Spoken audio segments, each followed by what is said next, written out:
수업 시작하겠습니다. 사례 강의 하이고 1회차 나갈 차례입니다. 네. 옥하방 안내인데 옥하방은 사례 상이랑 동일합니다. 그렇기 때문에 사례 상에서 입장하신 분들은 따로 신경 안 쓰셔도 될 것 같아요. 처음 들으시는 분들 입장하시면 되고, 준특허 검색하신 후에 사례 강의 톡방이고 비번은 0707입니다. 사례 상에서 OT를 거의 다 했기 때문에 만약에 사례 하를 곧바로 들으시는 분들이 있다면 사례 상의 앞부분에 OT가 있어요. 그 부분을 따로 참조해 주시면 좋을 것 같아요. 그래서 사례 상 OT는 유튜브에 쳐도 나오고 윌비스 홈페이지에도 나오고 하니까 참조하시면 되겠습니다. 모르시면 고객센터에 연락하시면 됩니다. 강의 진행은 사례 상이랑 똑같이 문제 풀고 해설하고 이 방식으로 진행을 할 거예요. 그래서 문제를 제가 다 선정을 해놨어요. 그러니까 사례 하에 대략 100개 정도 문제가 있거든요. 사례 하에. 근데 제가 80개 정도를 선정을 했어요. 그래서 기준은 뭐냐 하면은 그냥 풀 때 손맛이 더 있는 거. 그래서 이거 풀면서 또 좀 생각하면서 이걸 짤 때 조금 더 도움이 될 만한 거.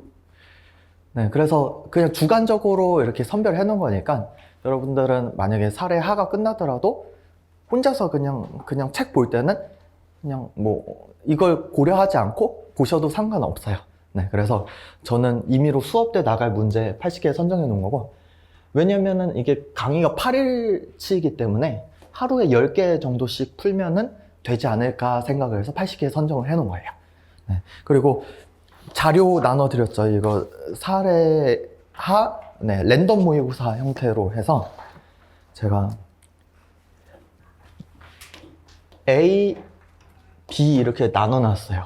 A, B 나눠놨는데 기준은 특별히 없어요. 그냥 A에 1회부터 10회까지 있고 B에도 1회부터 10회까지 있어요. 그래서 한 회 기준으로 말씀드리면은 실제 시험이랑 동일하게 30, 20, 30, 20 점수 이렇게 맞춰놨어요. 그래서 그냥 쭉 이렇게 수업 때 A1부터 쭉 나갈 거예요. 그리고 이건 중요한 건 아닌데 30점짜리 문제가 좀 희소해요. 그래서 여기 A9, B9, A10, B10 이 부분에서 30점짜리 문제가 하나씩 모자라가지고 제가 20점짜리 문제를 하나 첨가를 하면서 대충 비슷하게 맞춰놨어요. 근데 이거는 지엽적인 부분이니까 생각할 필요 없고 그냥 하루에 10개씩 이렇게 문제를 풀고 나갈 거다 이렇게 생각하시면 되겠습니다. 그래서 문제를 제가 선정해놨고 시간을 이제 부여하겠죠. 그래서 5분 정도 대략 부여하면은 이제 여러분들이 문제마다 다르죠. 5분 정도 부여하면 여러분들 답이랑 목차 초안 짜시면 되겠고요. 그 다음에 해설 그 다음에 제가 하죠. 그래서 해설은 제가 잔소리 하는 건데 여러분들이 수업 들으실 때 아무튼 제가 하는 말들을 최대한 노트 같은 데 적어 놓으시면 좋아요. 자기가 이거 괜찮다 하시는 것들 있으면 잘 선별해서 적어 놓으시고요.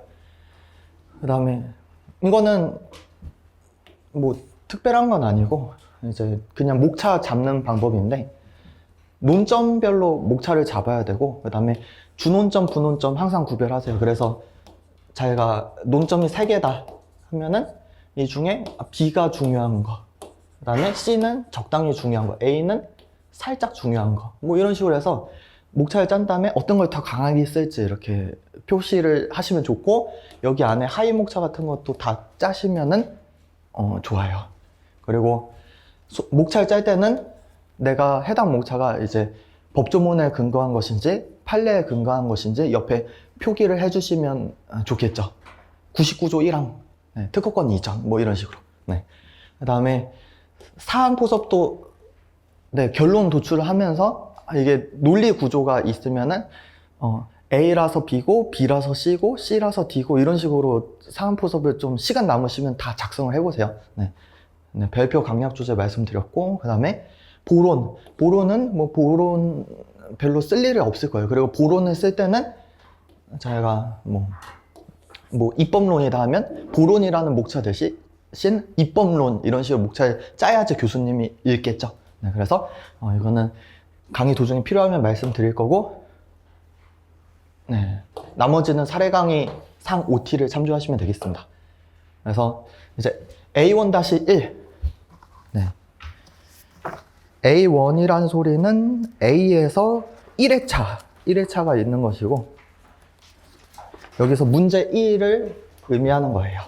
네. 뭐 변호사 모의 시험에 출제되었던 문제이고, 참고로 말씀드리면 사례 상이든 사례 하든 제가 임의로 창작한 문제는 하나도 없어요. 다 교수님들 창작 문제로만 이루어져 있으니까 네, 참고하시면 되겠고, 풀이 시간은 8분 드릴게요. 네. 그래서 잘 풀어보세요. 네. 준비, 시작.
네, 시간 완료되었습니다.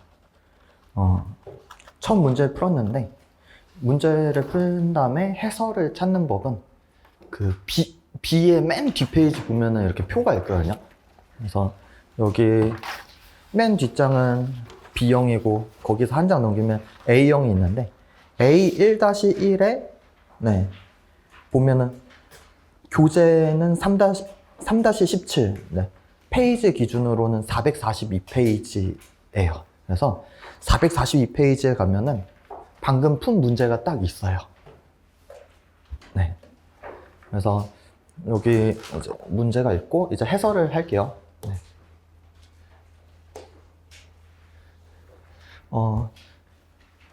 제가 이거 문제를 배치할 때 아무튼 좀 실제 시험이랑 유사하게 배치를 해놨어요. 그래서 문제 1번은 여러분들의 멘탈을 살짝 흔들 만한 문제를 배치를 해놓거든요. 그래서 뭔가 단문 같은 것도 물어보면서 물어보는 바가 왜 이렇게 좀 깔끔하지 않지? 이런 느낌이 나는 걸 일부러 배치를 해놨어요. 그래서 아무튼 오늘 첫날이니까 난이도가 엄청 높은 건 배치 안 해놨는데 약간 답안을 작성할 때 좀 조심해야 될 부분들이 좀 존재한다라는 것이고, 설문 1-1에서 용도 발명 의의를 설명하라고 했어요. 이거는 배점이 2점이기 때문에 많은 욕심을 부리진 않으셔도 돼요. 그래서 여기 교재 기준으로 444페이지 보면은 네, 용도 발명 의의 적혀 있어요. 그래서 속용창이라고 하거든요. 그래서 기존에 알려지지 않은 속성을 발견하고, 여기서 속, 그 다음에 그 속성을 새로운 용도로 이용하면서 용, 그 다음에 그 용도의 창작성 해서 창 해서 속용창인데, 이게 용도 발명 의의예요. 근데 교수저들 보면은 이 의의가 조금씩 미세하게 다르거든요. 근데 대부분 같은 취지예요. 그래서 어떤 물건이 있을 때 그 용도를 발견해야 된다, 뭐 이런 식으로 하는 게 아니라 그 중간에 미지의 속성이라는 게 나와요.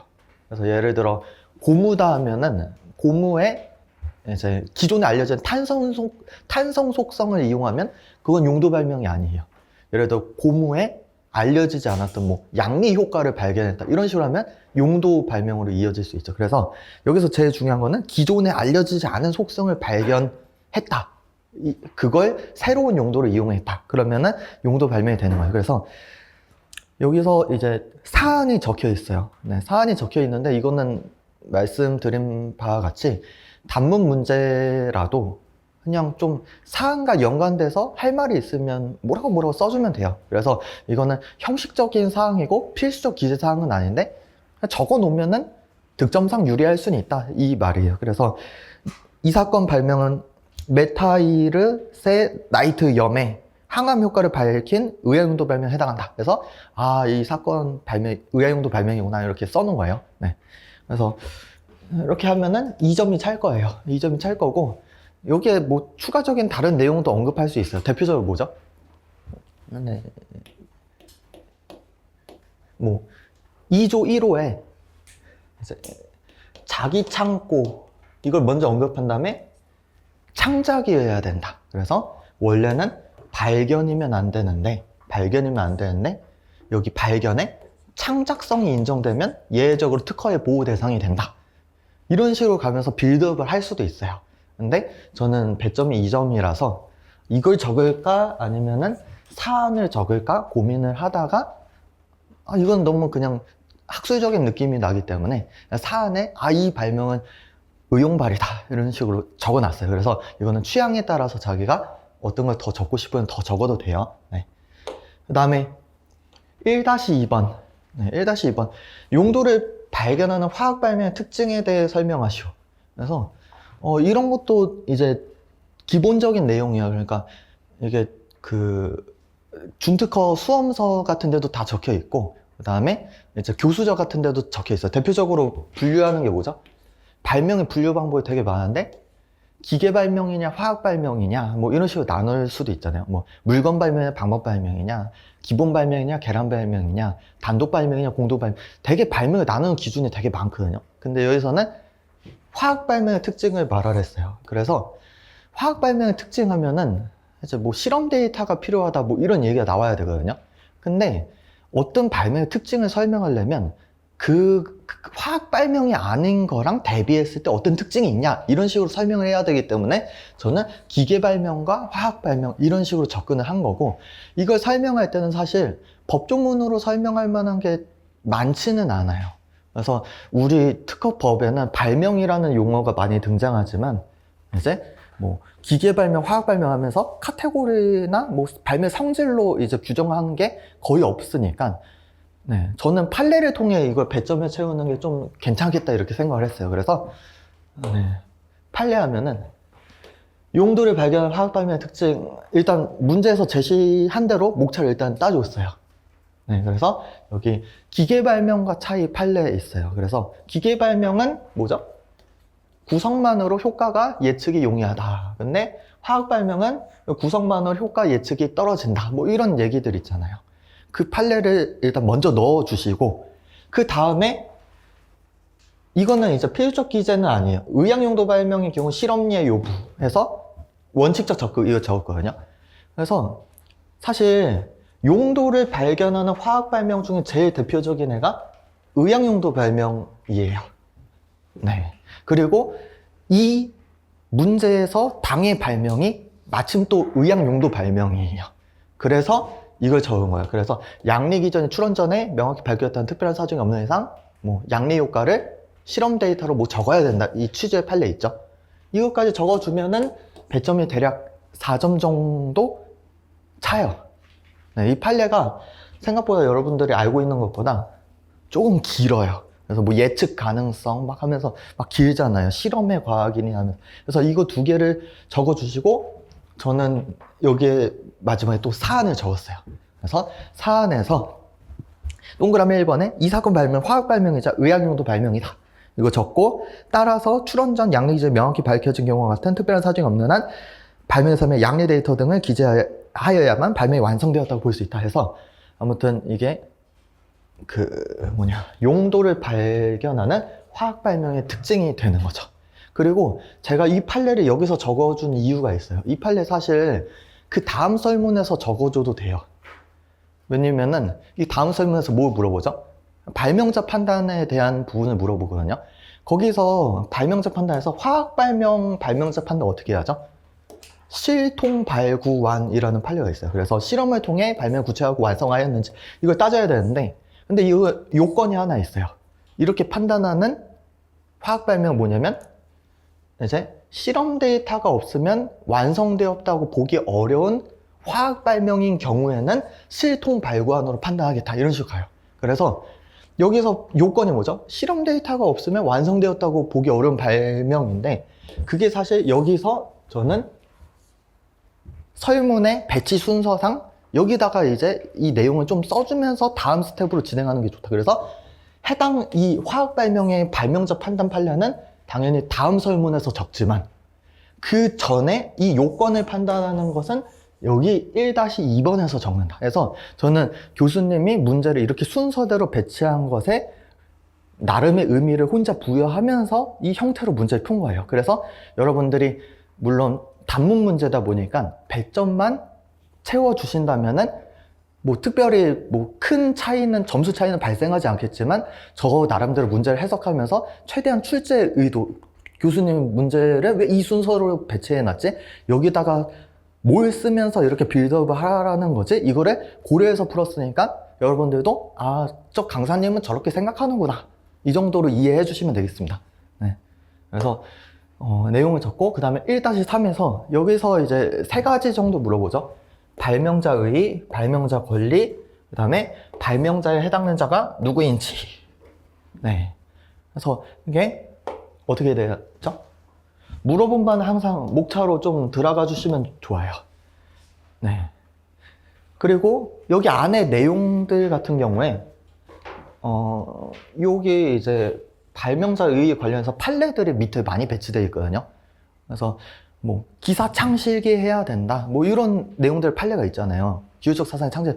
이 판례를 사실 여기 뒤에 판단할 때 써줘도 되고, 아니면 발명자 의의 안에 판단 방법 녹여 써줘도 되는데, 그거는 이제 주관적으로 달라질 수 있는 부분이고, 어차피 채점상 설문 문제단위 통책점을 하기 때문에 위치 자체는 크게 중요하진 않을 것 같아요. 그래서 일단 목차를 이렇게 세 가지로 분설해 주는 것부터가 시작이다 이렇게 말씀드리고요.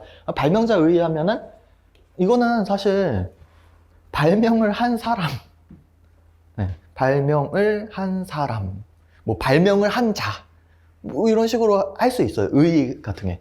근데 그렇게 쓰면은 이제 좀 짧으니까 저는 발명자주의에서 뭐 헌법 22조 2항 뭐 하면서 이제 뭐 얘기를 풀 수 있죠. 뭐 발명자 보호를 위해 뭐 33조 1항 본문에서 발명자한테 원시적으로 기속된다. 뭐 이런 내용들을 양을 채운 거죠. 그래서 이거는 아무튼 여러분들이 적는 형태가 다양할 수 있어요. 네. 근데 저는 그냥 이런 식으로 양을 늘렸다. 왜냐면 배점이 16점이다 보니까 아무튼 좀 여러 가지 내용을 넣고 싶었어요. 그리고 발명자 판단할 때는 아무튼 공동 발명자든 단독 발명자든 공통점은 뭐죠? 기사창실기 해야 된다라는 거죠. 그 다음에 공동 발명자일 때는 어떻죠? 발완실상협의라는 요건이 추가적으로 붙죠. 그래서 이제 구체적인 착후 수방 조지, 그 다음에 단순화제 시간자설 하면서 이럴 때는 발명자를 볼 수 있고 이럴 때 발명자를 볼 수 없고, 그 다음에 여기 문제에서 제일 중요한 게 화학 발명인 경우 해서 이제 그 실험 데이터 없으면 완성되었다고 보기 어려운 화학 발명 같은 경우에는 이제 실제 실험을 통해 구체화하고 완성해야 된다. 이 판례를 적어주시면 되겠고, 그래서 사실 요 5가지 적는 거 있잖아요. 요 5가지 적는 거는 우리가 일반적인 모인 출원 문제가 나오든 뭐 발명자 결정 문제가 나오든 정당 권리자 조치 문제가 나오든 얘네들은 사실 연타로 쓰는 경우가 되게 많아요. 그래서 쭉 알아놓은 다음에 배점을 보고 여기서 어디 부분을 날려가면서 쓸지 뭐 이런 거를 이제 좀 문제마다 결정하시면 좋을 것 같아요. 그래서 해당 문제에 해당하는 부분만 원래 추출해서 적어주면 되는데 배점이 클 때는 이거를 통으로 다 적어줄 수도 있다. 왜냐면 실제 판례집 원문 보신 분들 알겠지만 이 판례가 사실 하나의 판례에서 다 같이 나온 것이거든요. 그래서 다 적어줘도 사실 얘네가 세트이기 때문에 상관없다 이렇게 말씀드리고요. 그 다음에 발명자의 권리, 이거는 특박권이잖아요. 네, 특박권인데 여기 하나 더 적어주시면 좋아요. 그래서 이거는 교수저든 아니면 논문이든 발명자권이라고 하거든요. 발명자권이라 하는데 통상 2개예요. 특박권 플러스 발명자 개재권. 그래서 발명자 개재권은 뭐죠? 명예권이고 특박권은 뭐죠? 재산권이죠. 네. 그래서 재산권은 양도할 수 있다 뭐 이런 의미인 거고, 그 다음에 명예권은 양도는 안 돼요. 네. 자기가 발명자로 기재될 권리를 말하기 때문에 아무튼 양도는 안 되고 명예권 중 하나죠. 네. 그래서 발명자로 기재될 권리를 갖는다. 이거 적어주시고, 그 다음에 사안, 발명자에 해당하는 자 하면은 첫 번째로 포섭해야 될 게 뭐냐면 여기 사실관계를 보시게 되면 아시겠지만 이게 실험을 통해 완성하거든요. 이걸 사안 포섭을 할 준비를 하는 방법이 뭐죠? 이 사건 발명의 특징을 먼저 적어야 돼요. 그래서 이거는 그냥 화학 발명인지 여부 뭐 이런 식으로 적어도 되고, 또는 이 사건 발명의 성격 이런 식으로 적어도 되고 뭐 상관없는데 저는 그냥 목차만은 직감이 되게, 그리고 교수님이 문제에서 사용한 표현을 그대로 넣어놨어요. 그래서 용도를 발견하는 화학 발명인지 해서 적극 이렇게 들어가는 거죠. 그래서 이거 교수님이 이 전 설문에서 물어봤던 거잖아요. 그래서 여기에 해당한다. 그래서 여기 안에 내용을 보면은 사안 포섭이 들어갔죠. 이 사건 발명 의약용도 발명으로서 출원 전 양해 기전에 명확히 밝혀진 경우와 같은 특별한 사정이 없는 한 실험 데이터 없으면 완성된 발명을 보기 어려운 화학 발명에 해당한다. 이걸 찍어 주시고, 그래야 이 판례의 적용 요건에 해당한다라는 걸 지금 검토한 것이고, 이제 밑에는 실험을 통해 완성했는지 이걸 적어주겠죠. 그래서 이걸 적을 때는 뭐 목차가 기본적으로 이제 실질적 기여 여부를 각각 판단해주고 상호 협력 여부 이렇게 판단을 하는 것인데, 근데 저는 그냥 갑은 공동 발명자인지에서 소극 이렇게 잡았어요. 그래서 목차의 자유도를 보여주는 거예요. 그래서 여러분들이 사례상에서는 이제 실적 기여 여부를 각각 판단해 준 다음에 마지막에 상호 협력 여부 이렇게 잡았거든요. 근데 그게 판례가 이제 사용하는 방식인데 거기에 꼭 구속될 필요는 없고 뭐 이런 식으로 잡아도 상관없어요. 그리고 여기서 이제 갑이 공동 발명자가 아닌 건 누구나 아는데 갑이 한 행위가 생각보다 엄청 많아요, 문제에. 그렇기 때문에 걔네들을 전부 다 포섭을 해줘야 우리가 교수님의 출제할 때 제시한 사실관계 문제 반영하는 게 되거든요. 그래서 여기서 보면은 단순히 기본적인 과제와 아이디어만 제공했다. 여기 안에 네, 동그라미 1번 내용이 있어요. 네, 그래서 비소화합물의 항암 효과가 있을 것 같으므로 뭐를 제공했다. 하지만 그 특정 물질의 항암 효과를 직접 예측한 것도 아니다. 이거 뭘 물어보는 거죠, 사실? 그거잖아요. 화학 발명의 경우 실제 실험을 통해 구체화하고 완성해야 되는데 여기서 화학 발명도 착상이라는 게 있고 구체화라는 게 있는데 이건 모든 발명에도 성립하는 거예요. 착상이라면은 이제 특정 물질의 효과를 예측하는 거 착상이라고 해요. 이거는 판례 강의 때 설명을 드렸어요. 근데 여기 갑의 행동을 보게 되면은 특정 물질의 항암 효과를 예측한 게 아니라 여기 비소화합물이라는 게 엄청 많은데 여기서 뭐 항암제 개발을 해보자 이런 식으로 대충 던진 거예요. 근데 그 중에 여기 뭐 메실라이트 염인가? 얘 하나가 이제 항암 효과가 있잖아요. 그래서 이거를 만약에 갑이 특정 물질의 항암 효과를 예측했다면 그땐 공동 발명자를 볼 여지도 있어요. 근데 문제 자체에서 이 물질의 항암 효과를 예측했다라는 사실이 없잖아요. 네, 그렇기 때문에 이거는 비소화합물이라는 이 상위 개념, 이 넓은 거에 그냥 항암제를 개발해보자 해서 기본적인 과제와 아이디어만 제공한 것이다. 그래서 이거를 좀 이제 포섭을 잘 해주시면 좋을 것 같고, 그 다음에 동그라미 2번에 보면은 지속적으로 아이디어를 제공했지만 그러한 아이디어로 특정한 결과를 얻은 바 없다. 이런 사실관계도 있어요. 그래서 이것도 넣어주시고, 그다음에 동그라미 3번에 갑은 실험으로 뭐 하는데 포기했대요. 그래서 결국에 공동 발명자로 볼 수 없다. 이렇게 쓰여져 있고, 그 다음에 자금도 제공했잖아요. 그래서 자금, 설비 이런 거 후원하는 것만으로는 이것도 기사 창실기 볼 수 없으니까 공동 발명자를 볼 수 없다. 다 쓰여져 있어요. 그래서 최대한 이게 배점에 맞게 항상 이렇게 두껍게 쓰는 게 아니라 배점에 맞게 그 다음에 주어진 사실관계가 많으면은 다 포섭을 하는 거죠. 근데 이게 훈련이 많이 돼야 돼요. 그러니까 여러분들 상표는 잘하거든요.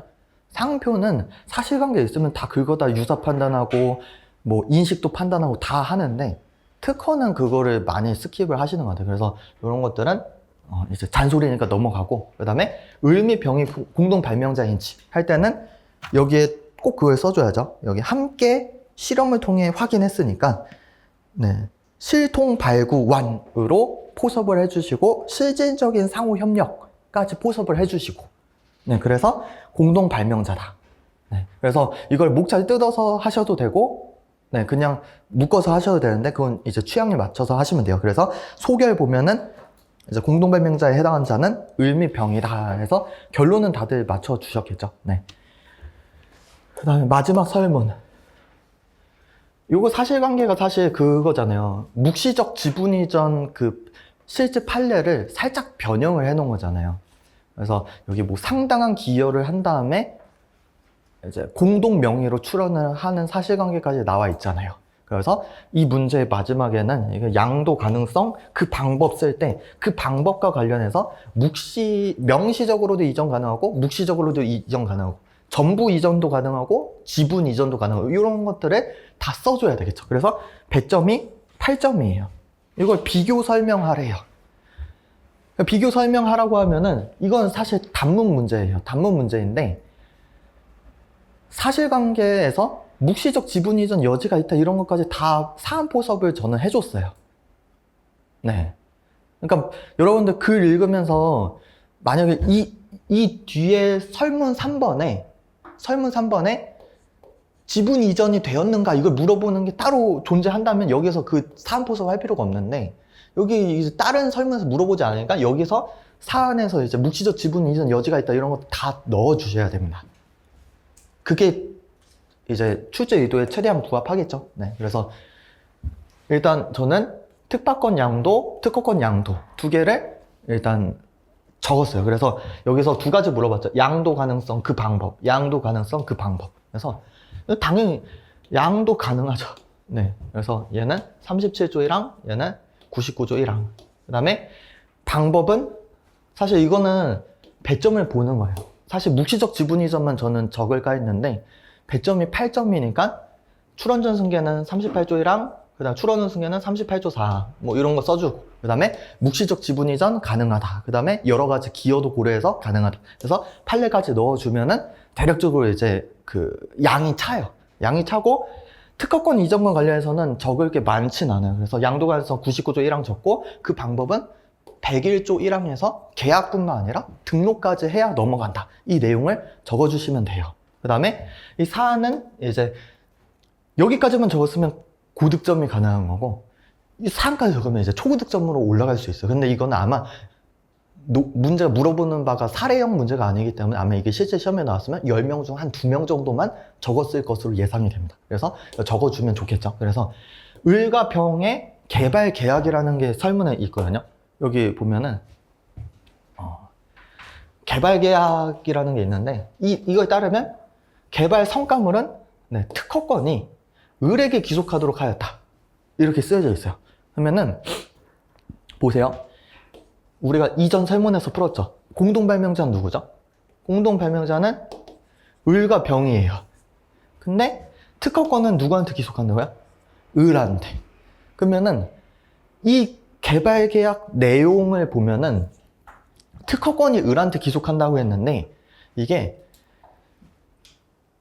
특박권을 이전하는 계약으로 볼 수도 있고, 그 다음에 특허권이 발생된 이후에 을한테 단독으로 이제 권리를 주겠다 이런 얘기로도 해석이 될 수 있어요. 그래서 이 계약 내용은 추상적입니다.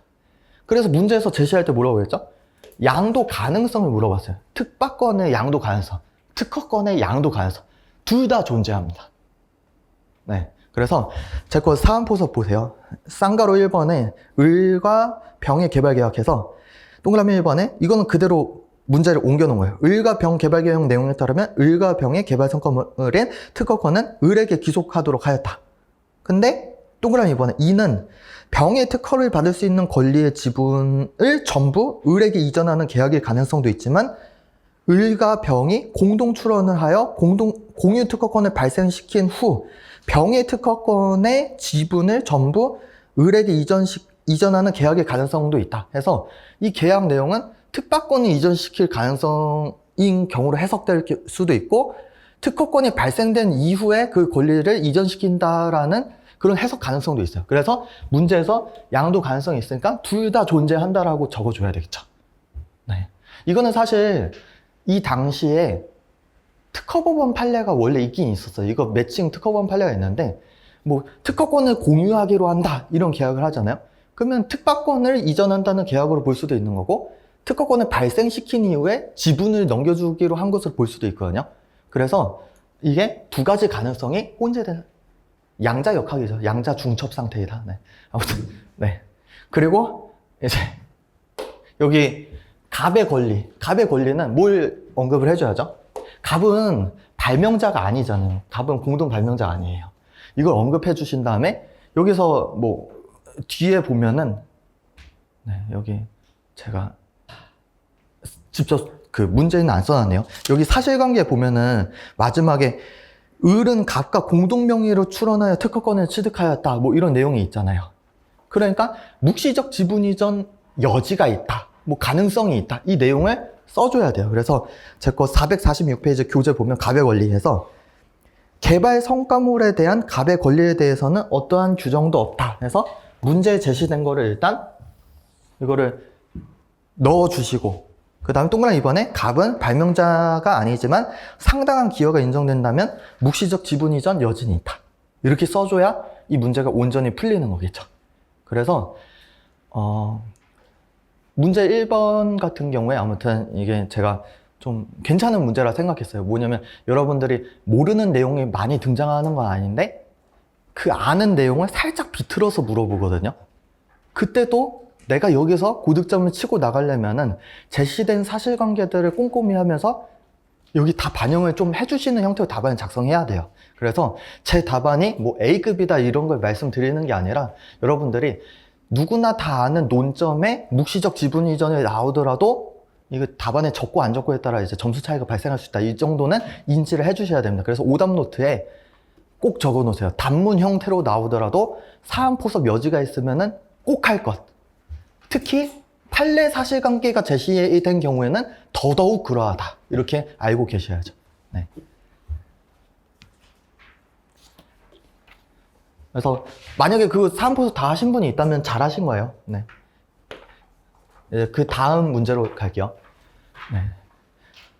네. 다음 문제 이제 볼 차례인데, 사실 만약에 실제 우리가 63회 변리사 시험에 문제일이 이렇게 나오잖아요. 그러면은 100% 시험 끝나면 사람들 시험 쉬었다 이렇게 말을 합니다. 네, 시험 쉬었다. 근데 막상 이제 시험 끝나고 이제 조금씩 확인하면 누락 파티. 네, 이제 시작돼요. 그래서 항상 누락 조심하세요. 네. 두 번째 문제는 아무튼 이제 20점짜리죠. 그 다음에 풀이 시간 5분 드릴 거예요. 네.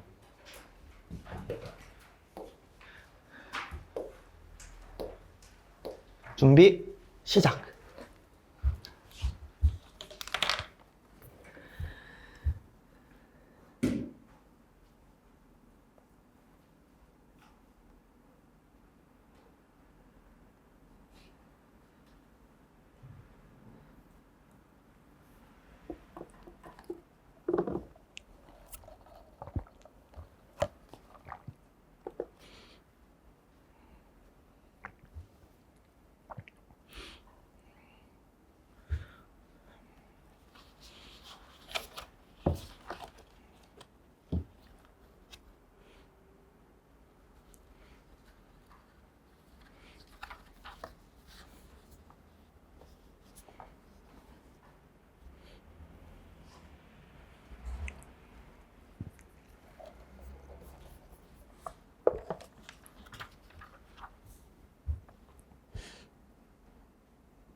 네, 시간 완료되었습니다.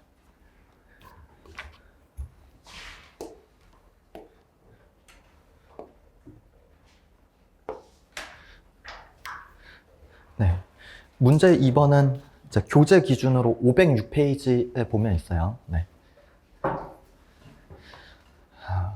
제가 이 문제를 문제 2번에 배치해 놓은 이유는, 저는 사실 이게 제가 교수라 생각하고 이 문제 순서를 배치해 놨거든요. 그래서 문제 1번에서 여러분들이 아까 단문인데 사안보수 이런 걸 좀 안 하시면서 심적 타격을 입었을 것 같아가지고, 문제 2번은 그래도 좀 전형적인 논점들 위주로 출제를 해주자 이렇게 생각을 했어요. 근데 다만 그럼에도 불구하고 이제 배점이나 약간 이제 좀 문제 자체에서 이것까지 써야 되나? 이거 어떻게 써야지? 약간 고민을 해보게 할 문제들을 살짝 배치를 해놨어요. 그래서 너무 쉽지도 않게 너무 어렵지도 않게 좀 적당한 선에서 문제를 골라놨고요. 하나씩 이제 풀어야죠. 네, 그래서 여기서 갑의 아래 주장의 타당성에서 여러 가지 물어보는데, 첫 번째로 이제 이거 한정 해석해야 된다. 네, 제조 방법으로 한정 해석해야 된다. 이 얘기가 있는데, 이거는 어렵죠. 네, 왜 그렇죠? 이거는 이제 이 제조 방법으로 제조한 뭐시기 하면 이거는 물건을 말하는 거고, 물건 발명일 때 이 제조 방법으로 한정되냐면 이 제조 방법이 구성이냐 이걸 물어보는 건데, 이거는 이제 신규성 흠결과 관련해서 물어봤잖아요. 그러면 특허 요건 판단 시에 PBP 청구항 해석할 때는 이 제조 방법을 구성으로 볼 수 없다. 그래서 한정 해석해야 된다는 부당하다. 이렇게 적어주시면 되겠고, 그 해당 판례가 또 전압 판례이기 때문에 이제 전압 판례를 두껍게 적을지, 아니면 저처럼 종래 판례, 전압 판례 검토 이렇게 적을지, 이거는 여러분들 배점, 네, 배점이 6점이잖아요. 6점이니까 적당히 이 정도 적으면은 이제 안에 내용이 채워지겠다, 이걸 예측을 하셔야죠. 그래서 저는 사실 이 문제가 안에 쓰는 내용이 여러분들이 다 똑같을 거라고 생각을 했어요. 그래서 일단 기본 점수 먼저 가져요. 신규성 얘기가 나오니까 29조 1항 법조문 같은 거, 사실 29조 1항에 그 채점 기준표상 뭐 득점이 1점이 있을 수도 있고 없을 수도 있는데, 일단 안전빵으로 하려면 일단 적어주는 거죠. 적어주고, 그 다음에 여기서 일단 저는 사례형 목차를 써야지라고 생각을 했어요. 그래서 제가 사례 상이랑 사례 하랑 좀 다른데, 사례 하에서는 사례형 목차를 조금 더 많이 씁니다. 그래서 여기서 문제를 실제 푼 것처럼 목차를 제시하는 거예요. 목차만 읽더라도 이 사람이 뭔가 판단한 것처럼 착각을 불러일으키는 거죠. 사실 이걸 사안포섭에만 써도 똑같은데, 그래도 이 정도는 길지 않잖아요. 물건 A를 제법 B로 한정해서 가부, 네, 해서 소극했어요. 여기 안에는 첫 번째로 PBP 청구항 여부. 왜냐면 문제에서 PBP라고 직접 용어를 제시한 게 아니니까 이거 PBP인 거 보섭해주고, 그 다음에 특허 요건 판단 시 청구항 해석 방법에서 이거 종래 판례, 전압 판례 검토 적어줘. 제가 말했다시피 종래 판례 검토 안 적고 전압 판례만 이거 두껍게 적어도 그것도 이제 방법론적으로 이제 자기가 배점을 채우는 방식이니까 편한 걸 쓰시면 돼요. 그래서 사안에 이거 물건 A를 제법 B로 해석하는 건 안 된다 적어주시고, 그래서 여기까지만 적는 게 아니라 문제에서 물어보는 게 갑의 주장이 타당한지 물어봤기 때문에 결론해서 또 만들어준 다음에 이러이러한 이런 주장은 부당하다 이렇게 적어주셔야 돼요. 그리고 여기서 사실 갑의 주장을 정확히 정밀 분석을 하면은 뭐냐면, 갑의 주장은 보호범위 해석에 대해서 지금 얘기를 하고 있거든요. 보호범위라는 건 원래 특허 요건 판단할 때 쓰는 용어가 아니라 침해 판단할 때 쓰는 용어잖아요. 그렇기 때문에 여기서 그냥 이게 득점으로 연결될지 모르겠지만 제가 한마디는 써줬어요. 그래서 PVP 청구항에서 보호범위 판단 시에는 명백히 불합리한 사정이 있다면 제법으로 한정될 여지는 있어요. 네, 판례에 따라서 있죠. 하지만 이거는 신규성을 판단하는 이제 특허 요건 판단이기 때문에 갑의 이러한 주장은 부당하다 이렇게 꺾어 적어줬어요. 그래서 문제를 읽을 때는 아무튼 최대한 그 정밀 분석을 해서, 그래서 이거를 또 가지고 여기 이 정도 한 줄만 적어주면 되지, 보호범위 해석 시 판례해서 또 크게 적어주면은 이게 이제 여기 특허 요건 판단 시가 이게 준원점인데 이게 또 주객이 전도될 수 있어요. 그렇기 때문에 살짝 가미만 해주면서 이렇게 적어줬다.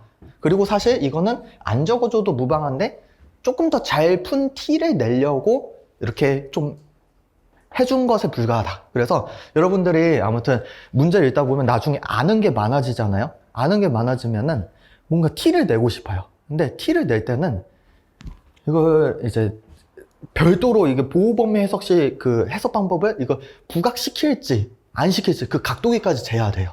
그 각도기 잴 때는 제일 중요한 게 여기 준원점이 뭐냐 하면 특허 요건 판단식이기 때문에 얘는 작게만 써줘야 된다. 써줄 수는 있지만 작게만 써줘야 된다. 그것까지 다 계산이 돼야 돼요. 네. 그래서 아예 안 적으려면 안 적고 적으려면 작게만 적어라. 네. 여기까지 설명드리고요. 그 다음에 설문 1-2번. 이것도 추상적인 문제예요. 사실 이게 A랑 A'이 이게 무슨 차이인지 몰라요. 이게 표현상 차이에 불과한 것인지 아니면 이게 진짜 기술 구성의 차이가 있는 것인지 그 차이가 미세한 것인지 아니면 이 차이가 큰 건지 작은지 알 수가 없는 상태예요.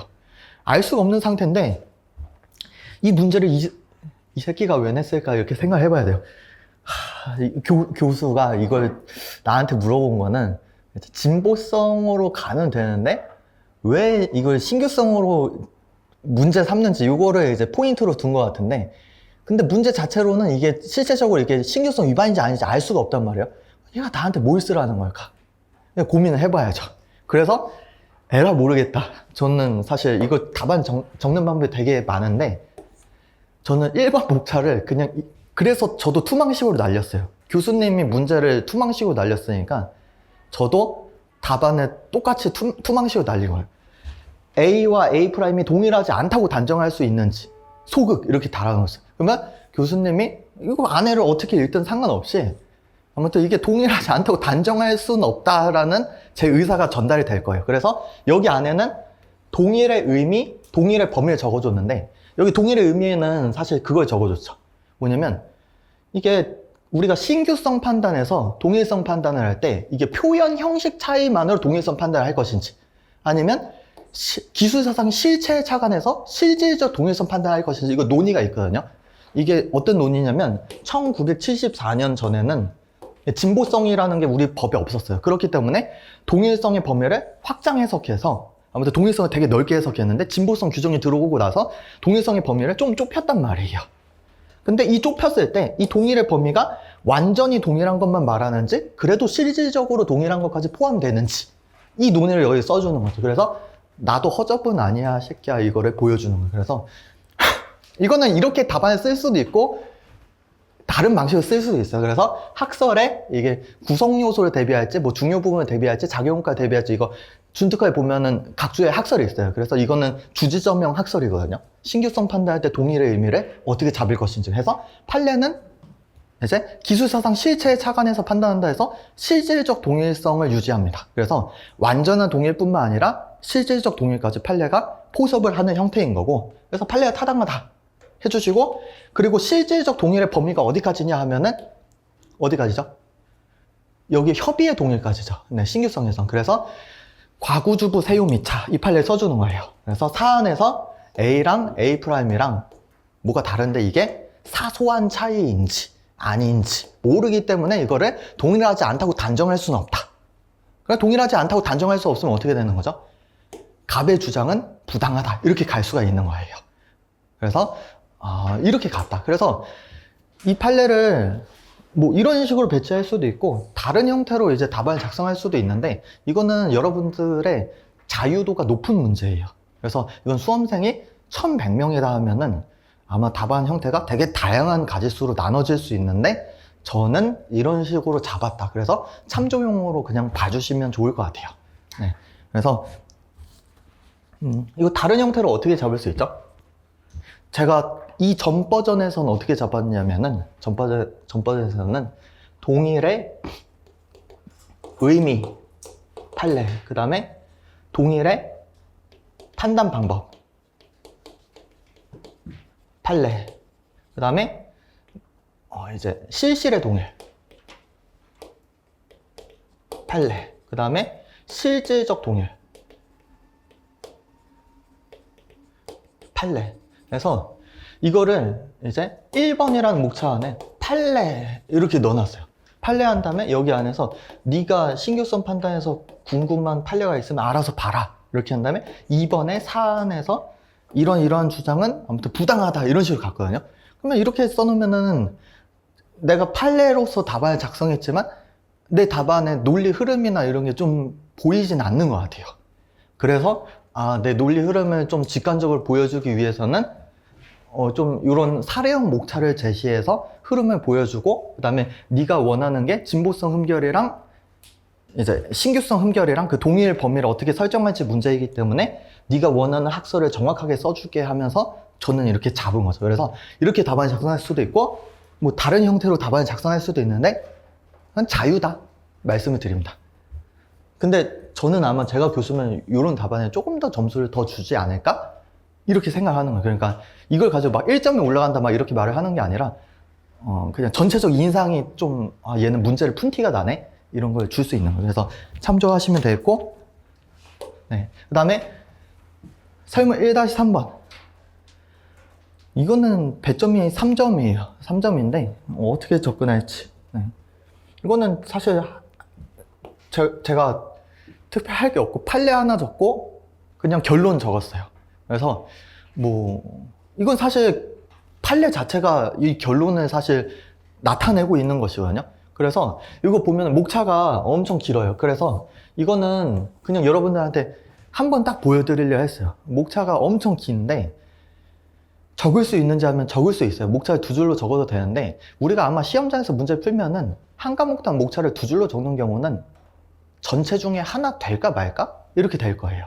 근데 만약에 자기가 목차가 너무 긴 것 같다 하면은 하나 정도는 그렇게 적어도 상관없다 라는 걸 보여주고 싶었어요. 그래서 뭐 기술 구성 전체가 명확하게 표현되어 있는 경우에만 신규성 판단의 대비 대상이 될 수 있는지 해서 소급 판례 있죠. 그래서 뭐 미완성 발명이든 뭐 어떻게 되죠? 결론은 통상의 기술자가 경험 측에 의하여 기술 내용을 용이하게 파악 가능한 범위 내에서 선행 발명이 될 수 있다. 이거 적어주시면 되겠고, 따라서 갑의 주장은 부당하다 이렇게 적어주면 돼요. 그래서 배점이 3점이니까 뭐 다른 형태로 적을 수도 있는데 뭐 이렇게 적을 수도 있다. 저는 심플하게 적었어요. 사실 여기 추가적으로 또 뭘 적을 수 있죠?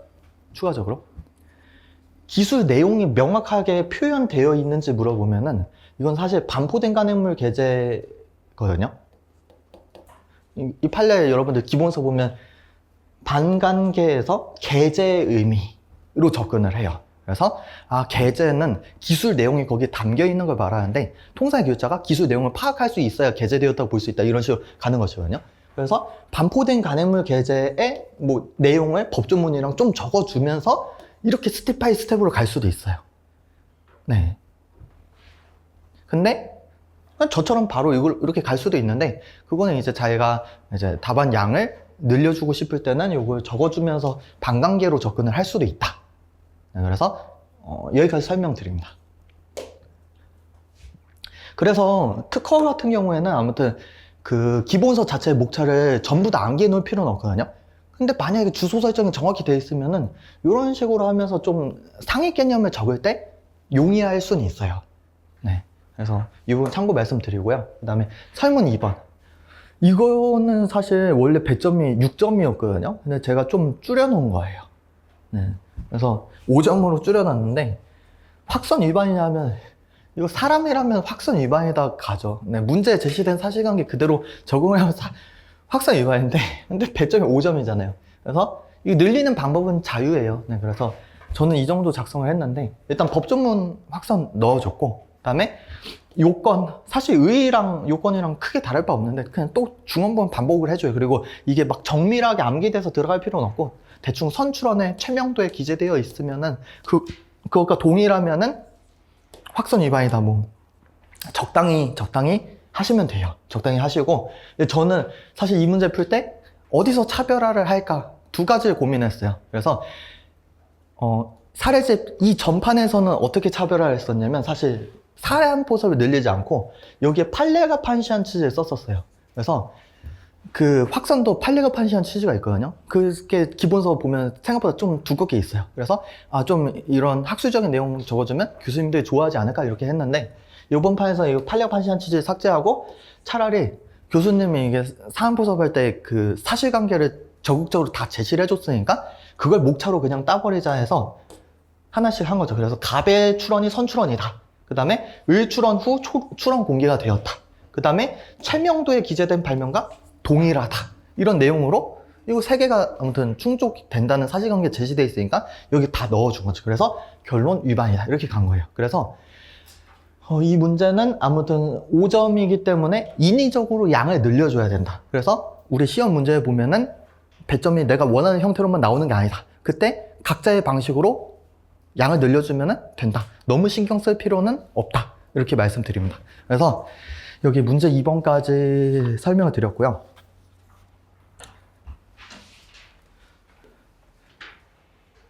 네, 다음 문제.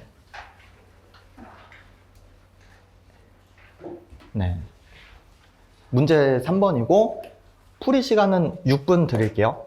네, 준비 시작.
네, 시간 완료되었습니다. 문제 3번은 그래도 전형적인 문제들이 좀 많이 나왔어요. 제가 아무튼 첫 회다 보니까, 사례하 첫 회다 보니까 논점 자체는 여러분들 아는 거 위주로 많이 넣어놨어요. 여기서 설문 1번, 네, 갑이 할 수 있는 항변 물어봤어요. 그러면은 어떤 항변들이 가능한지 이제 검토를 해주시면 되는 거고, 여기 진보성이 없다라고 판단을 했죠. 그래서 갑이 이제 무효심판 청구인이에요. 그 다음에 을이 특허권자죠. 만약에 을이 할 수 있는 조치를 물어봤으면 결합 발명의 진보성 판단 방법을 되게 자세히 썼을 거예요. 왜냐면 출원 전에 A, B가 뭐 있다는 사정만으로 뭐 진보성이 부정되지 않는다 뭐 이런 식으로 썼을 텐데, 얘는 특허권자가 아니잖아요. 갑은 무효심판 청구를 할 수 있는 아무튼 제3자 입장이기 때문에 얘가 할 수 있는 항변하면은 진보성이 없다라는 전제에서 이제 여러 가지 말을 해주면 돼요. 여기서 진보성 위반이 확실한지 확실하지 않은지 몰라요. 제가 이거 기초 GS 문제에서도 말씀드린 적이 있는데, 교수님들이 항상 이 진보성 위반으로 어떤 항변을 할 수 있는지 물어볼 때 진보성 위반이 확정적이라고 제시하는 경우가 거의 없어요. 그냥 이 사람이 이렇게 생각을 하고 있을 뿐이죠. 그래서 이거 너무 심도 있게 검토할 필요는 없다라는 거예요. 그래서 저는 원래 이런 거 목차 짤 때는 여기 1번에 특허권 하자 검토를 넣어주거든요. 근데 뭐 할 말이 없어요. 왜냐면 진보성이 없다고 판단했으니까 뭐 진보성 위반 여지가 있겠죠. 그래서 진보성 위반 여지가 있다 이 정도 적어줄 수 있는데, 아무튼 항변을 적으라 했으니까 전 진보성 위반인 걸 전제로 해서 그냥 항변 곧바로 갔어요. 그래서 당연무효 항변 불가능하다 이거 판례로서 적고, 그다음에 공지기술 제외 항변, 그래서 이게 권리범위 부정되는지 이 문제죠. 그래서 이것도 소극, 그다음에 권리남용, 이거는 적극이죠. 네, 그래서 이게 가능한 조치이기 때문에 배점상 나머지는 작게 적어주고 얘는 제일 두껍게 적어줘야죠. 그래서 뭐 종래 판례, 전환 판례 검토 사안에서 교재 보면 엄청 두껍게 적혀 있어요. 그래서 전환 판례 적어줄 때도 논거 장착해가지고 사적 재산이고 막 다 적혀 있습니다. 그래서 최대한 이건 암기 문제니까 여러분들이 해주시면 되겠고, 그 다음에 자유기술 항변 가부, 이것도 적극으로 적었어요. 그래서 자유기술 항변이 가능한지, 네, 이거는 네, 여기서 발명 X를 이용하고 있다 뭐 이런 말이 나오거든요. 공통 사실관계 보면은 여기 화면은 없는데 아무튼 문제 보면은 갑은 발명 X를 이용하고 있다. 그 다음에 특허권이 발명 X예요. 그 말은 뭐냐면 문헌 침해 여지가 좀 있단 말이에요. 문헌 침해 여지가 있기 때문에 저는 자유기술의 항변 요 판례 적을 때 동그라미 1번, 동그라미 2번 끊어서 동그라미 1번에 자유기술의 항변을 그냥 내용을 적었고, 동그라미 2번에는 문헌 침해 시, 네, 이때도 마찬가지로 그대로 적용될 수 있다는 입장이다. 네, 이것까지 적었어요. 그래서 사안에 이제 이거 실시 발명은 진보성 위반을 주장 입증해서 자유기술의 항변 해볼 수 있고, 동그라미 2번에 이건 문헌 침해에 해당하는 경우에도 마찬가지다. 그래서 아무튼 다들 이제 이 논점은 떠올리셨을 텐데, 아무튼 이게 실시 발명이 정확하게 뭔지 모르겠지만 문헌 침해인 경우에도 가능하다까지 적어주는 게 아마 득점상으로는 유리할 것 같아요. 그래서 이 부분은 참고 말씀드리고요. 네, 그래서 만약 이거 또 놓쳤다면 이거 문헌 침해 시 자유기술 항변 항상 검토하기, 이거 오답노트에 또 적어놔야죠. 놓쳤으면. 네. 그 다음에 설문 2번. 설문 2번은 권리범위학의 심판에서 특허 발명 진보성 판단할 수 있는지. 여기서는 아예 대놓고 물어봤어요. 그러니까 확인 대상 발명의 진보성 판단을 물어본 게 아니라 특허 발명의 진보성 판단 물어봤으니까 그거에 대해서 좀 잘 써주시면 돼요. 그래서 뭐 그 이유를 설명하시고 하면은 법조문이든 판례든 이런 거 같이 넣어주시면 되겠죠. 그래서 이거는 권리범위하의 심판의 심리범위 문제이기 때문에 대법원 판례 그 실제 전환 판례든 원문을 보면 목적 및 한계를 먼저 깔아줍니다. 이거는 사례 상에서도 말씀드렸어요. 그래서 얘를 터치를 해서 객관적인 속부 판단을 하는 것이다. 그 다음에 최종적인 권리관계를 확정하는 게 아니다. 뭐 이런 내용을 넣어주시면 되겠고, 그 다음에 진보성 판단 가부는 이거 다들 들어갈 텐데 저는 그 앞에 신규성 판단은 가능한데 진보성 판단은 안 된다 이런 목차를 좀 보여주고 싶었어요. 당연히 이 밑에 게 준원점 물어본 바이기 때문에 얘는 적더라도 살짝만 적어주시는 게 당연히 바람직하겠죠. 그래서 신규성 판단 안 된다. 물어보지 않은 걸 적을 때는 엄청 작게만 적어야 돼요. 네, 엄청 작게만 적으시고 그 다음에 여기서 진보성 판단이 가능한지는 저는 4가지로 끊어서 검토를 했어요. 그래서 공직이수 제외 항변으로 판단 가부. 그래서 이거 권리범위 부정되는지 이 문제죠. 그 다음에 본안전 항변으로 판단 가부. 네, 그래서 특허의 무효 사유를 선결 문제로 볼 것인지, 죠. 그래서 특허 무효 사유 있으면 각하할지 이 문제인 거고, 그 다음에 침해 소송처럼 권리 남용의 항변으로 판단 가능한지. 그래서 안 되죠. 안 되고. 그 다음에 자유기술의 항변으로 실질적 판단 가부. 요거는 제가 사실 남들이 위에 있는 거 다 똑같이 적어줄 것 같아서 여기서 마지막 필살기를 하나 적은 거예요. 그래서 이 논의를 사실 정확히 알고 있는 분들은 아실 거예요. 그러니까 원래 특허 발명의 진보성 판단은 어떤 이유로도 안 되지만 확인 대상 발명의 진보성 판단은 가능하잖아요. 근데 그게 문헌 침해일 때도 가능하다 이런 식으로 가거든요.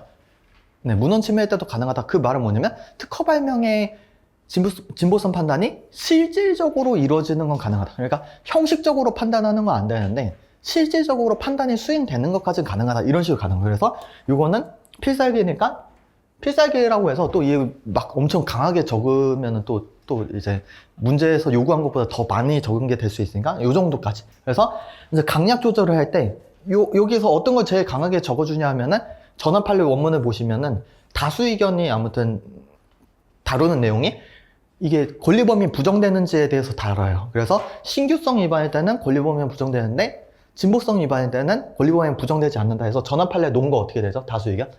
뭐 여러 가지 권한 분배면 권리범위와 심판 목적미 한 개 막 나오는데 무효 심판 기능 약화 이게 꼭 들어가 줘야죠. 무효 심판 기능 약화. 그다음에 소수 의견은 어떤 얘기를 하죠? 네. 논리 일관성이 결여되었다 이런 식으로 비판을 하잖아요. 그래서 신규성이든 진보성이든 똑같이 특허 무효 사유인데 어떤 거는 판단 가능하고 권리범위 부정되고 어떤 거는 판단 안 되고 권리범위 부정되지 않고 논리 일관성 비판이 있는데 검토에서는 공정력과의 관계에서 신중을 기할 필요가 있다 해서 이 부분을 아무튼 최대한 자세히 적어주세요. 그래서 교수님들도 다른 부분에 대해서는 비판을 많이 안 해요. 다른 부분에 대해서는 교수님들도 크게 관심을 안 두는데 이 권리 범위가 부정되는지 이 신규성과의 차이 면에서 왜 두 개를 굳이 다르게 취급하냐 하면서 많이 가요. 그래서 제일 강하게 적어줘야 될 부분은 이 부분이다. 그리고 배점 보시고 항상 적는 거예요. 그래서 제가 아무튼 사례 상이었으면 요 쌍가루 4번까지는 안 적었어요.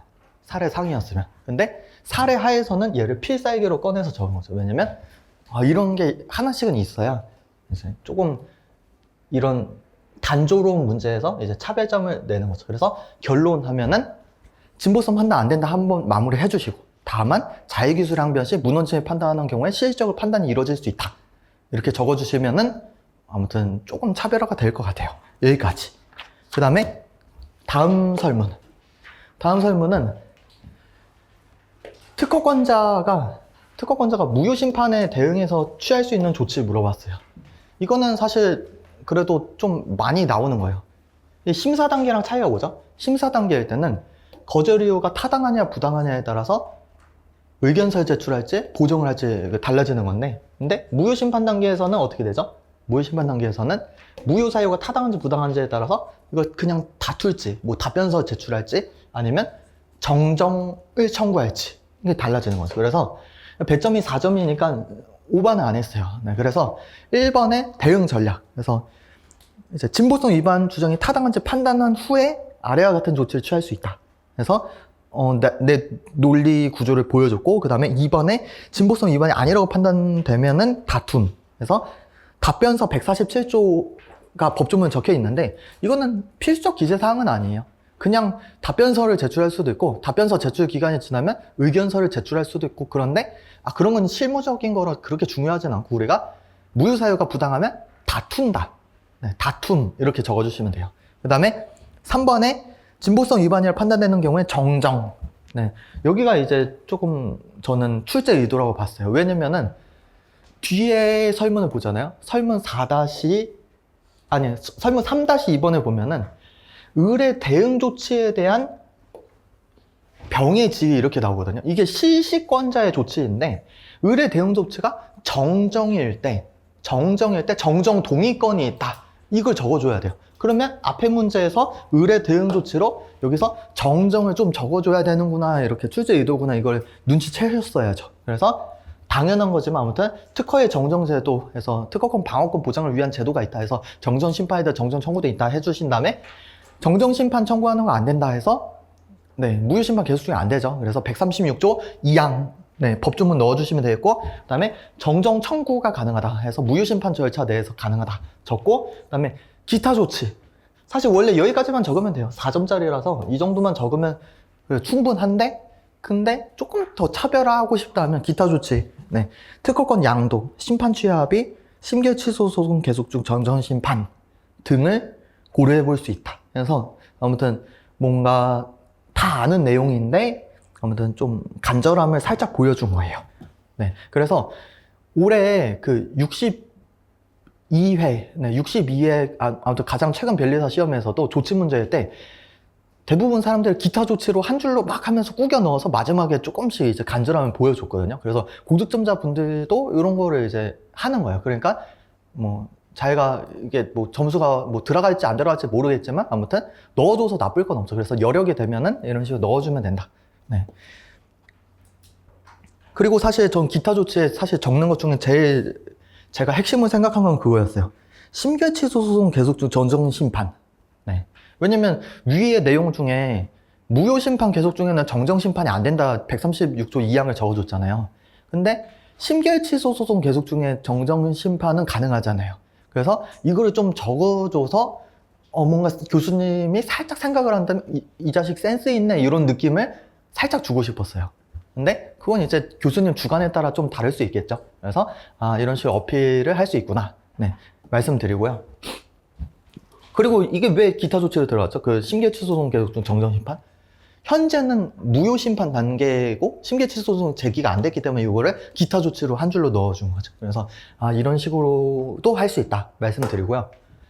그 다음에 설문 3-2번에 여기 이제 병이 이제 시시권자죠. 시시권자가 어떻게 할 수 있는지 이 두 가지를 끊어서 물어봤어요. 그래서 이 갑의 무효심판과 관련해서 어떤 조치를 할 수 있는지. 여기에는 참가를 할 수 있죠. 참가를 할 수 있고, 그 다음에 의뢰 조치에 관련해서 을은 정정을 할 건데, 여기에 동의권이 주어지죠. 그 다음에 무효심판이 청구되면은 시시권자한테 통지가 와요. 133조 4항에 따라 통지를 받고 여기 참가를 할지, 동의권을 행사할지, 뭐 이런 것들을 이제 하시면 돼요. 그리고 여기 참가가 이게 준원점이에요. 이게 준원점. 그래서 이건 변리사 기출에도 한번 나온 적이 있어요. 참가는 두 가지가 가능해요.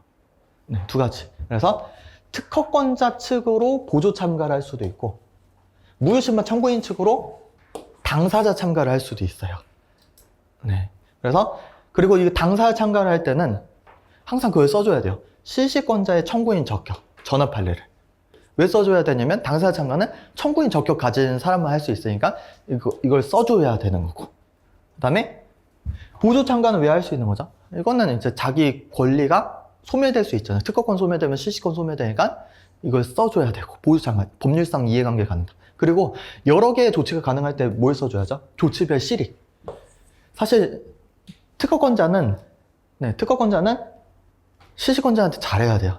그래서 실시권자는 양쪽으로 이제 편을 들 수 있는데, 그래서 이쪽으로 편들 때 장점은 뭐죠? 무효심판 청구인 측으로 편들 때 장래 실시료 지급 의무가 소멸될 수가 있겠죠. 그 다음에 특허권자 측으로 참가했을 때 실익은 뭐냐면 기술 진입 장벽이 유지되는 그런 실익이 있어요. 그래서 배점이 6점이에요. 이거 실제 변리사 시험에서는 10점으로 기출문제가 나왔던 적이 있어요. 근데 이게 10년 전에 45회 때 나왔던 문제거든요.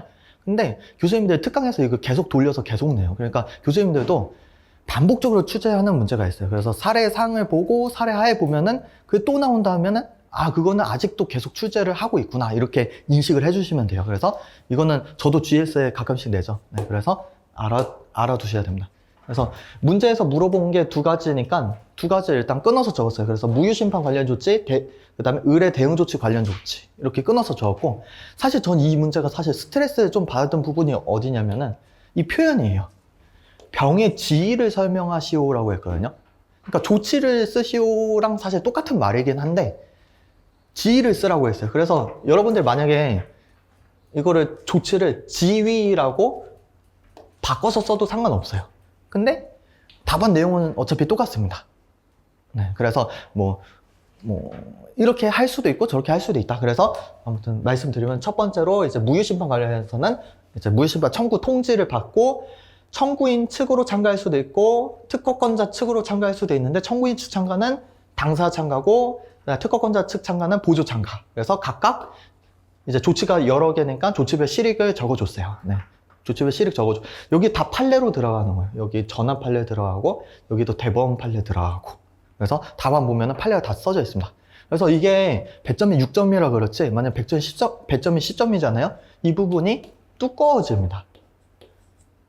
실제 변리사 기출 보면 이 부분이 두껍게 적혀 있어요. 그래서 그리고 또 추가적으로 적어줄 수 있는 게 뭐냐면, 이게 100점이 6점이라 지금 안 적은 거지, 참가 일반론에 대해서도 적어줄 수 있어요. 참가 일반론 하면은 뭐 대단한 건 아니고 155조나 156조에 참가 요건이나 참가 절차 관련 규정들이 있거든요. 그래서 이 근처에 가면은 법조문이 뭔가 있구나, 이 정도는 인식을 하고 계시면 좋을 것 같아요. 그래서 당사 참가, 보조 참가에서 뭐 1항, 3항 각각 규정이 있는데, 저는 여기 법조문에 다 넣어서 아무튼 답안에 넣어놨으니까 참고를 하시면 되고요.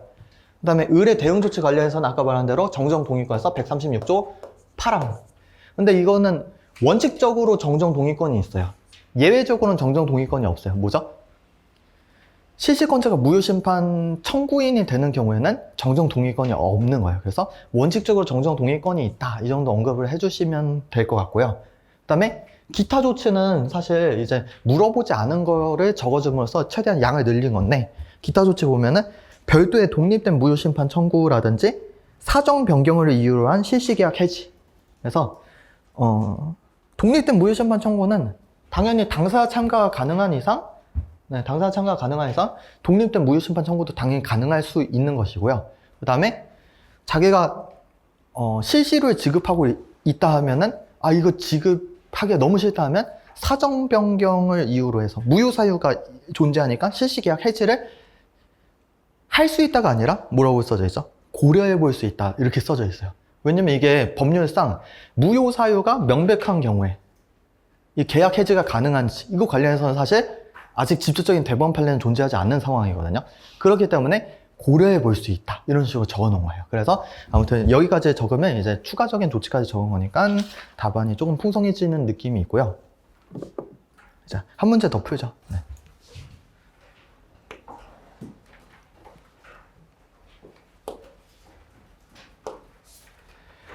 네. 문제 4번입니다. 문제 4번은 풀이 시간 5분 드릴 거예요. 네. 준비, 시작. 네.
시간 완료되었습니다. 문제 4번은 좀 길긴 한데 사실상 되게 단순하고 쉽게 풀리는 문제들이긴 해요. 그리고 쓸데없이 기술 내용이 왜 이렇게 자세히 쓰여져 있는지는 의문이긴 하죠. 네, 그래서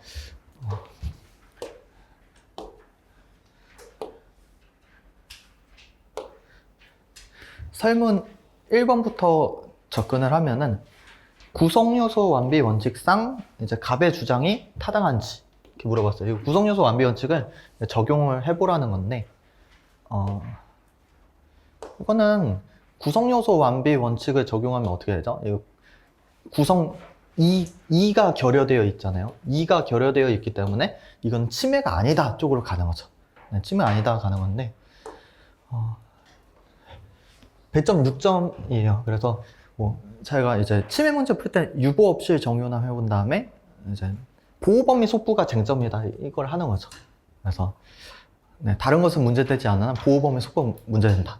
그리고 사실 이거 논점 쓸 때 사람들 질문하는 게 가끔 있는데 다른 것은 문제되지 않으나 이렇게 쓸지 아니면 다른 거를 이제 포섭해주면서 이제 뭐 특허권을 유효하게 존속 중에 뭐 업으로서 실시를 했고 막 이런 걸 써줄지 막 이런 물어보는데 그건 자기 답안 취향이나 배점 고려해서 적당히 해주시면 돼요. 사실 저는 그냥 논점을 적을 때 취재자한테 주논점 뭔지 좀 인식을 시켜주는 그런 용도로 쓰는 거고 다른 것은 어차피 취재자가 관심이 있는 부분은 아니라고 생각을 해서 이렇게 적은 건데 아무튼 이거 포섭을 해줘도 상관은 없다. 자기 취향과 하시면 됩니다. 그 다음에 두 번째로 구성요소 완비 원칙상 침해 여부에서 저는 소극으로 갔어요. 그래서 여기 법조문이랑 판례를 뭘 적어줄 수 있을까 하다가 당연히 구성요소 완비 원칙의 근거가 되는 97조. 네.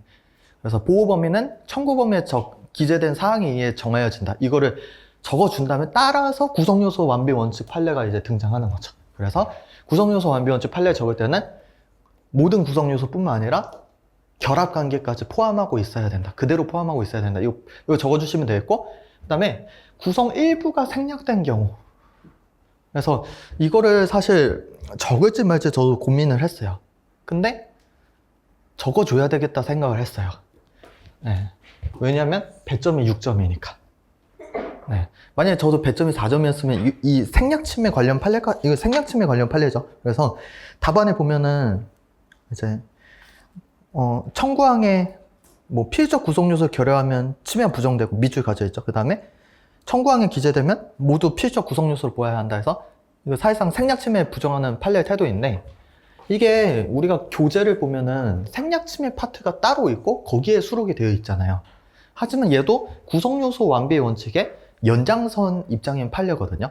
그래서 문제를 구성요소 완비 원칙상 이거 풀라고 했으니까 이거 판례뿐만 아니라 이 밑에 있는 판례도 다 적어줄 수 있다. 그래서 이번에 이거를 적어주신 분도 있고 안 적어주신 분들도 있을 텐데 적어주는 게 이 문제선 배점상 괜찮을 것 같다. 저는 판단한 거예요. 네. 그래서 이거는 사실 그거죠. 그러니까 우리가 기본서를 볼 때 해당 판례가 이제 파트 수록 위치가 다르다 하더라도 여기저기 필요할 때마다 갖다 써도 상관없다 이 말이에요.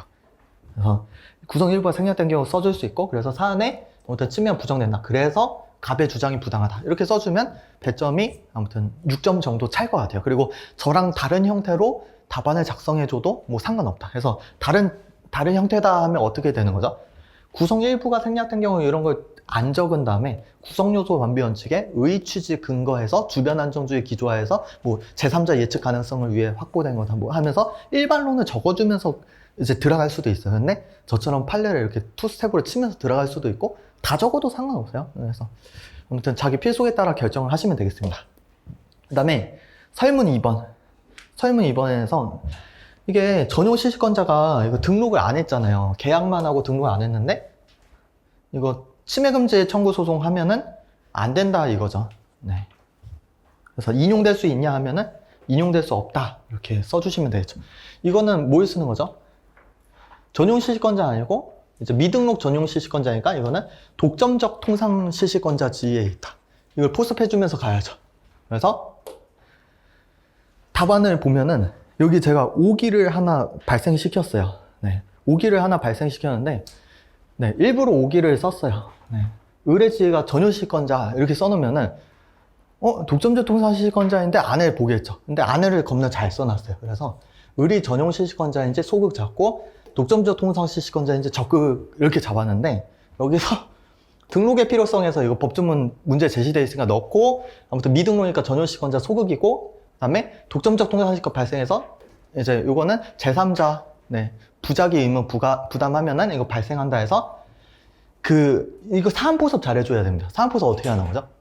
전용 시시권 설정 계약에는 제3자한테 이제 시시권을 설정해주지 아니할 부작위 의무가 포함되어 있다. 네, 묵시적 포함 개념을 쓰는 거죠. 그래서 포함되어 있다고 볼 수 있으므로 이거는 독점적 통상시권으로 볼 수 있다. 써주는 거예요. 그래서 여기 안에 잘 써줬으니까 아무튼 괜찮아요.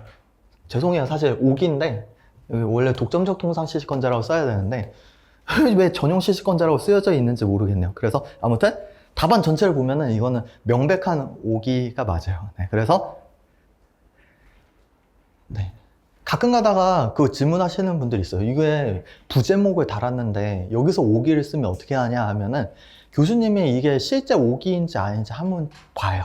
그래서 답안 전개 본 다음에 뒤에까지 쫙 보겠죠. 그래서 이거 독점적 통상시시권자라서 아무튼 불가능하다 이렇게 쓰여져 있으면 오기였네 하고 잘 넘어가겠죠. 근데 이게 오기가 아니면 이제 크리티컬한 거죠. 그래서 아무튼 저 오기예요. 죄송합니다. 네. 그 다음에 독점적 통상시권자인 걸 찍어줬으니까 이 독점적 통상시권자가 이제 전용 시시권 침해금지 청구하는 게 가능한지 이거는 일단 침해금지 청구에서 명문의 규정을 언급을 해주세요. 126조에서 특허권자, 네, 전용시권자 2명이 청구 가능하다 이렇게 규정이 되어 있으니까 이거 꼭 써주시고 그 다음에 독점적 통상시권자의 침해금지 청구 가부 판례 이렇게 들어가 있고 여기서 저작권법 판례를 써주는 거죠. 그래서 네, 직접은 불가능한데 대의 청구는 가능하다 이 취지의 판례가 있죠. 그래서 검토해서 네, 이 판례가 타당하다. 네, 그래서 126조 1항 네, 전용 시시권자에 해당하지 않으니까 아무튼 침해금지 청구 불가능하다. 네, 그래서 사안에 불가능하다를 또 반복을 해주는 거죠. 그래서 전용 시시권 침해금지 청구가 불가능하다. 그래서 결론에서 인용될 수 없다. 이렇게 찍어주시면 되겠죠. 그래서 이 문제가 아무튼 8점인데 저는 배점이 생각보다 좀 크다 생각했어요. 왜냐면 얘를 뭐 길게 적어줘도 우리가 해줄 말이 그렇게 많지는 않거든요. 그래서 여기에 당연히 우리가 충실하게 하려면 법조문 적고 판례 적고 양 늘리려면 검토까지 적으면서 이걸 쓸 수 있는데 그럼에도 불구하고 저는 이게 많이 써도 10줄 정도라 생각을 하거든요. 네, 많이 써도 10줄이라 생각. 그러면 나머지를 어디서 늘려야 할까 하면은 이쪽에서 늘릴 수밖에 없어요. 네. 그래서 이거는 사실 우리가 미등록 전용시권자면 독점적 통상시권자인 걸 곧바로 공식처럼 알지만서도 이거를 분설하면서 갔다. 왜? 배점이 만약 4점이잖아요? 그러면 이렇게 저 분설 안 하죠. 배점이 4점이면. 그냥 이거 한 줄 처리하고 이거 뒤에 걸 뚱꺾이 쓰겠죠. 근데 배점이 8점이니까 얘를 분설하면서 양을 늘리는 거죠. 그래서 항상 답안을 작성할 때는 배점을 고려해서 양을 늘릴지 여부를 결정해야 된다. 그래서 결론 인용 불가 써주시면 되겠고 그 다음에 설문 3번. 설문 3번이 사실 제일 골 때리는 거죠. 그래서 여기서 침해금지 청구의 타당성 물어봤어요. 타당한지 하면은 알 수가 없어요. 알 수가 없는 게 답이에요. 왜냐면 여기서 갑이 뭐라고 주장을 합니다. 네, 갑이 주장을 하는데 그러니까 균등 1요건, 2요건, 3요건이 모두 충족된다라고 주장을 하고 있는 거예요. 근데 설문에 제시된 사정만으로 이게 1요건, 2요건, 3요건이 갑의 주장대로 타당한지 판단할 수가 없어요. 네. 그래서 결론은 어떻게 되는 거죠? 갑의 주장이 실제 타당하다면 침해금지 청구가 타당한 거고 그렇지 않으면 침해금지 청구가 부당한 게 되겠죠. 네, 그래서 배점이 8점인데 균등론, 일반론이랑 갑의 주장 내용을 통해서 답을 작성해줘야 됩니다. 그래서 여기서 저도 논점에서 보호범위 속부가 문제된다 써준 다음에 여기 물어보는 대로 이걸 사례형 목차로 달아놨어요. 사례형 목차를 달지 말지는 여러분들 선택에 따라 하시면 되겠고, 문헌 침해 여부는 소극으로 가주시고, 그 다음에 균등 침해 이론 해서 의 취지 근거랑 요건 5가지 과작구 자의 넣어주시면 되고, 문제에서 균등 침해 이론을 적용해서 풀라고 했거든요. 여기 보면은 사실 적용할 게 없는데 적용해서 풀래잖아요. 그럼 적용한 척을 해주시면 돼요. 그 척은 어떻게 하냐 하면 목차로. 사실 이걸 사안이라는 목차를 잡을 수도 있거든요. 그래서 사안 포섭 한 것처럼 보일 수도 있는데 적용하라 했으니까 이렇게 적용 이렇게 잡으시면 되겠고, 그래서 1요건, 2요건, 3요건을 판단할 거잖아요. 근데 판단할 때 여기 뒤에 검토라는 용어를 써주세요. 그러면은 뭔가 얘가 엄청 신중하게 판단한 것처럼 그냥 분위기 형성이 됩니다. 그래서 이걸 검토. 근데 안에 내용을 보면 뭐라고 쓰여져 있냐면, 갑의 로마자 1번의 주장이 타당하면은 1요건이 충족이 되고, 그 밑에는 갑의 로마자 2번의 주장이 타당하면 2요건이 충족이 되고, 그 밑에는 갑의 로마자 3번의 주장이 타당하다면 이제 3요건이 충족된다. 그래서 갑의 주장대로 이게 다 타당하다면 특별한 사정이 없는 한, 뭐죠? 특별한 사정? 의적 제외랑 자유기소 이런 특별한 사정이 없는 한 균등 침해에 성립해서 이게 침해 금지 청구가 타당하다. 이렇게 적을 수 있어요. 근데 아무튼 갑의 주장대로 아무튼 타당한지가 결국에 문제인 건데, 이 판단할 사실관계가 없잖아요. 이거를 우리가 뭐라고 하죠? 바보 같은 문제라고 합니다. 바보 같은 문제. 근데 바보 같은 문제는 바보처럼 푸는 거예요. 그래서 여러분들 항상 생각을 하셔야 돼요. 그러니까 우리가 어떤 이론을 적용해서 이렇게 푸는 게 일반적이긴 한데, 교수님들 가끔 이상한 형태의 문제, 사실 이 문제뿐만 아니라 기출문제 보면 이상한 문제 되게 많거든요. 거기에서 최대한 푼티를 내주는 거예요. 그리고 여기서 갑의 주장을 제가 이렇게 다 그대로 카피하면서 적어놨거든요. 근데 이게 되게 귀찮거든요. 의미도 없는 것 같은데. 근데 실제 시험장에서 이걸 해야 됩니다. 왜냐면 교수님이 지금 엄청 성의를 보인 거예요. 그러니까 우리한테는 쓸데없는 짓인데, 교수님이 나름 기술관계를 막 설명하면서 이게 요건을 막 제시를 해놨잖아요. 그걸 포섭한 것처럼 보여야, 아, 이 친구가 설문에 제시된 거 잘 적용해서 풀었다, 이렇게 생각을 해요. 그렇기 때문에 귀찮더라도 이거 실제 이제 다 옮겨 적으면서 이렇게 답안을 작성해야 된다라는 거를 한번 말씀드리고, 그렇다면 이 정도 옮겨 적으면 어떻게 되죠? 8점 분량이 대략 찹니다. 네. 그래서 여기에서 사실 양 늘리는 방법이 사실 2가지가 있어요. 저처럼 이렇게 사안 포섭 형태로 해서 갑의 주장이 타당한지 이런 식으로 검토하는 방법이 있고, 이런 거 안 적고 그냥 결론에만 갑의 주장대로 이렇게 타당하다면 이렇게 적는 방법. 그러면 여기 위에 뭐 적죠? 균등론 1요건, 2요건, 3요건 관련 판례들을 일반론을 막 적는 방법이 있어요. 근데 그 일반론 판례를 막 적게 되면은 문제에서 요구한 범위를 넘어서 판례를 너무 딥하게 적는 그런 느낌도 나올 수 있거든요. 그렇기 때문에 저는 이런 판례들을 개별적으로 적지 않고 사안 포섭 형태로 이 배점을 늘려줬는데, 이거는 이제 답안 작성자의 주관이나 취향에 따라 좀 달라질 수 있는데, 아무튼 채점자가 사실관계 최대한 많이 제시를 하면 저는 웬만하면 포섭하는 형태로 답안을 채우는 게 좀 더 득점상 유리할 것 같다. 이건 제 사견이에요. 그래서 여기까지 설명드리고, 그렇다면은 이제 보세요. 문제 1, 2, 3, 4를 1회차 걸 풀었어요. 여러분들이 이게 실제 시험이었다면은 상위 몇 % 정도 됐을 것 같나요? 하면은 이제 10% 이내에 들었을 것 같다. 이제 30% 이내에 들었을 것 같다. 각자 생각이 있을 텐데, 이게 아무튼 논점 자체가 되게 평이하게 나가더라도 거기서 이제 고득점을 받는 방법이 또 따로 있으니까, 그런 관점을 한번 생각해 보시면서 쉬는 시간 보내시면 좋을 것 같아요. 그래서 10분 쉬었다가 이어서 나가도록 하겠습니다.